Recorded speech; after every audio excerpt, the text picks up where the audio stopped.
வணக்கம் நண்பர்களே. இந்த வீடியோவில் 6ஆம் வகுப்பு பாடத்திட்டத்தில் கொடுக்கப்பட்டிருக்க ஒரு supplementary reader think to win அப்படிங்கிறது தான் பார்க்க போகிறோம். இந்த கதை எழுதினது யார் அப்படின்னா லதா காகு. அவங்க தான் இந்த கதை எழுதியிருக்கிறாங்க. ஒரு லென்த்தான கதை. ருச்சா அப்படிங்கிற ஒரு 10 வயது நிரம்பிய ஒரு பிள்ளை. அவளிடத்துல ஒரு எதிர்மறை சிந்தனை இருந்து கொண்டே இருக்கிறது. எல்லாவற்றிலும் எதிர்மறை சிந்தனை இருந்து கொண்டிருக்கிறது. அவங்க பள்ளியில் விளையாட்டு போட்டி வருது. அந்த விளையாட்டு போட்டிகளிலே தொடர் ஓட்டத்தில் அவளும் பங்கு கொள்கிறாள். அப்போ தொடக்கத்தில் அவளிடத்துல நம்ம எங்கே ஓடி நம்ம எங்கே ஜெயிக்க போகிறோம் அப்படிங்கிற ஒரு எதிர்மறை சிந்தனை காணப்பட்டது. அந்த பள்ளியில் இருந்த ஒரு பிரகாஷ் அப்படிங்கிற பிடி டீச்சர் நல்லா மோட்டிவேட் பண்ணுறவர், உற்சாகமாக ஈடுபடுறவர் எல்லா செயல்களிலையும். அந்த ஆசிரியர் எல்லா குழந்தைகளையும் நன்றாக உற்சாகப்படுத்தி மோட்டிவேட் பண்ணி உங்களால் முடியும் அப்படிங்கிற பாசிட்டிவ் சிந்தனையை கொடுத்து அவங்கள ஓட வைக்கிறாரு. எதிர்மறை சிந்தனையோடு கூட ருச்சா தொடங்கினாலும் கூட கடைசி நேரத்திலே அவள் ஆசிரியர் உற்சாகமூட்டியதால் நேர்மறை சிந்தனையை பெற்றுக்கொண்டு அந்த போட்டியிலே வெற்றி பெற்றாளா இல்லை தோற்றாளா என்பதுதான் இந்த கதை. சற்று நீளமான கதை தான். சரி, வாங்க கதைக்குள்ளாக போவோம். 10 வயது நிரம்பிய ருச்சா மிதிவண்டியின் இருக்கையில் அமர்ந்து கொண்டு முன்புறம் குனிந்தவாறு பெடல்களை அழுத்தி மிதித்தபோது அந்த மிதிவண்டி தள்ளாடியது. விஷ்ணு, கெட்டியாக பிடித்துக்கொள், இல்லாவிட்டால் நான் விழுந்து விடுவேன் என்று பின்னால் ஓடி வந்த பையனிடம் சத்தம் போட்டுக்கொண்டே அவள் மிதிவண்டியை சமன் செய்து கொண்டிருந்தார். கடந்த 2 வார காலமாக அந்த பையன் ருச்சாவுக்கு சைக்கிள் ஓட்டுறதுக்கு கற்றுக் கொடுத்துட்டு இருக்கான். ருச்சா, கவலைப்படாத, நீ நல்லா தான் ஓட்டுறா என்று அவன் சத்தமாக மூச்சு விட்டான். கொஞ்ச நேரம் அவன் தன் பிடியை விட்டு விட்டான். ருச்சா தானாக ஓட்டி கொண்டு போனார். நம்ம சைக்கிள் ஓட்டும்போது நம்மளே பார்த்துருப்போம். கொஞ்ச நேரம் பிடிச்சிருக்காங்கங்கிற நினைப்பிலேயே ஓட்டுறாள் ஓட்டிக்கிட்டே போவோம், அப்படியே படிச்சிடும். சில நேரம் கீழே விழும். அதான் இங்கே நடக்குது. உண்மையிலேயே அந்த பையன் விட்டுட்டான் அப்படிங்கிறது அவளுக்கு தெரியாது. அவள் சீராக சவாரி செய்து கொண்டிருந்தாள். விஷ்ணு, மிதிவண்டியை நிறுத்து, நான் இறங்க வேண்டும் என ருச்சா கூறினாள். பிரேக் அப்படி அப்படின்னா விஷ்ணு. அவனுடைய குரல் சற்று தொலைவிலிருந்து வந்தது. அவன் இப்போது மிதிவண்டியை பிடித்து கொண்டிருக்கவில்லை என்று அப்போதுதான் ருச்சாவுக்கு தெரிந்தது. நான் விழப்போறேன் என்று அவள் அலறினாள். ஆனால் விஷ்ணு அங்கு வருவதற்குள் மிதிவண்டி தள்ளாடியது. ஒரு பக்கம் சாய்ந்தது. ருச்சா ஒரு புதருக்குள் பொத்தன விழுந்தா. ருச்சாவுக்கு நல்ல காயம் படலை. ஆனால் அவன் நடுநடுங்கி தான் போனான்.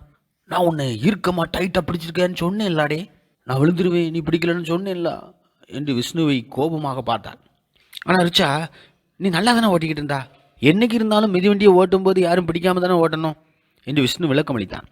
இங்கே பாரிப்போம், நான் விழுந்துட்டேன் என்று சமாதானம் அடையாமல் ருச்சா கூறினாள். அவள் புகார் செய்வதற்காக வெகு வேகமாக வீட்டிற்குள் நுழைந்தாள். அம்மா சொன்னாங்க, நீ விழுந்துட்டாடே, பரவாயில்ல, எல்லாரும் மிதிவண்டி ஓட்ட பழகும்போது விழத்தான் செய்வோம், இருந்தாலும் உனக்கு காயம் ஏற்படலையே அப்படின்னு சொல்லி அம்மா சொன்னாங்க. இந்த மிதிவண்டி எனக்கு சற்று உயரமாக இருக்கிறது என ருச்சா புகார் தெரிவித்தாள். நான் இருக்கையில் அமரும்போது எனது கால் விரல்கள் தரையை தொடவில்லை, ஆனால் இதில் ஒன்றும் தப்பில்லையே அப்படின்னு சொல்லி அம்மா சொன்னாங்க. இவ்வளவு உயரமான மிதிவண்டியில் சவாரி செய்வதுதான் அவளுக்கு சரியானது.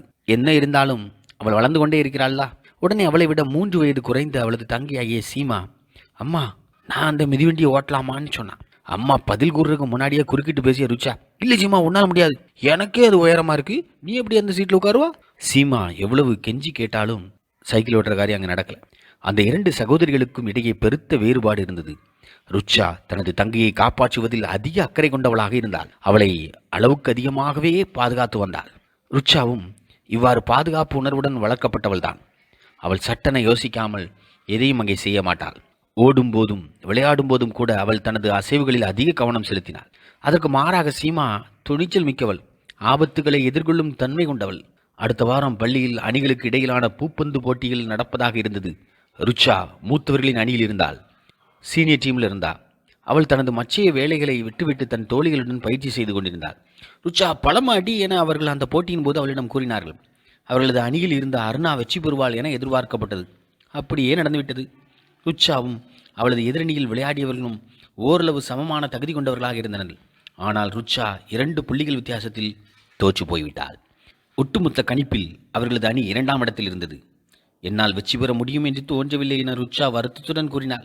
நீ நல்லாத்தான் விளையாடினா, உனது போட்டியாளர் வலைக்கு அருகில் வந்தபோது நீ அவளது தலைக்கு மேல் பந்தை சற்று வேகமாக அடித்திருந்தால் உனக்கு வெற்றி கிடைத்திருக்கும் என அருணா அவளுக்கு ஆறுதல் கூறினாள். எனக்கு தெரியும், எப்படியோ இந்த மாதிரி தப்பெல்லாம் செஞ்சிட்டேன் என ருச்சா பதில் சொன்னார். நீ இன்னும் அதிகமாக பயிற்சி செய்ய வேண்டும், அவ்வளவுதான் அருணா சொன்னார்.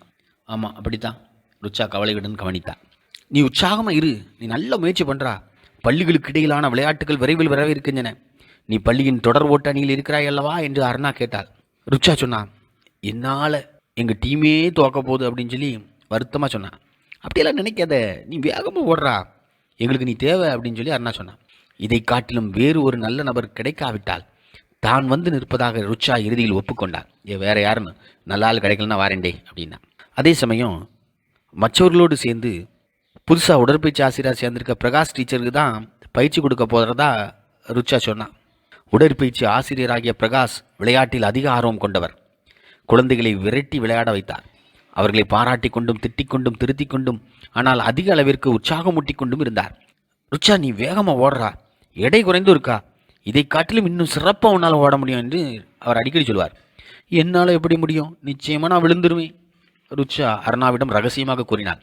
முட்டாத்தனமாக பேசாத, நாம் நம்ம இன்னும் மேம்படுத்திக் கொள்ள முயல்கிறோம், நீயும் கூட முயற்சி செய் என்று அருணா அவளிடம் பதில் சொன்னார்.